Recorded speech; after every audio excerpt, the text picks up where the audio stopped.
Invité est Suzanne Ponce, la directrice régionale de l'Agence de l'environnement et de la maîtrise de l'énergie. Suzanne Ponce, bonjour. Bonjour. Alors, ce qu'il faut savoir, c'est que toute nouvelle construction d'habitation doit suivre une réglementation thermique.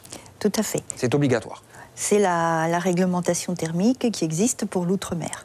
Très bien, ce qui veut dire que ce n'est pas... facultatif. Voilà, aujourd'hui c'est obligatoire, très bien. Mais alors pourquoi cette réglementation ne concerne que les habitations et pas les écoles ou les commerces ? Cette réglementation est faite donc par les ministères et une première étape a été faite au niveau du logement, puisqu'il y a beaucoup plus de logements et beaucoup plus de personnes qui travaillent dans les logements. Et nous nous attendons à ce que les années prochaines, bientôt, elles soient étendues au secteur tertiaire. Surtout que récemment, l'isolation d'une école a prêté à débat. Alors quand on sait effectivement les fortes chaleurs qu'il y a chez nous et le nombre d'enfants qu'il y a dans les classes, est-ce qu'on peut se dire que là, à l'avenir, les prochains établissements scolaires seront dans l'obligation de respecter cette réglementation, ou alors les écoles construites avant cette réglementation devront peut-être se mettre aux normes ou au niveau ? Voilà, le programme que nous sommes en train de lancer a toutes les possibilités pour mettre de l'isolation de toiture dans les écoles et en rénovation ou dans les futures écoles. Très bien. Combien ça coûte en moyenne de faire isoler sa maison ? Isoler, ça va dépendre de l'orientation de votre maison, de la structure, de l'architecture, du type de toit, s'il est foncé ou clair, si c'est rampant ou pas rampant. Et en fonction de tous ces critères, donc, il y a un type d'isolation. En gros, plus elle est épaisse, mieux c'est.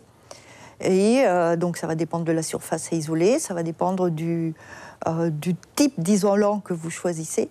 Enfin, c'est de nombreuses variables. Et pour cela, il y a des conseillers. Il y a un conseiller, exactement. Alors comment on fait ? Je crois qu'il y a un numéro de téléphone. Donc tout à dédié. fait, un numéro de téléphone 06 84 48 16 38. 06 94 Pardon.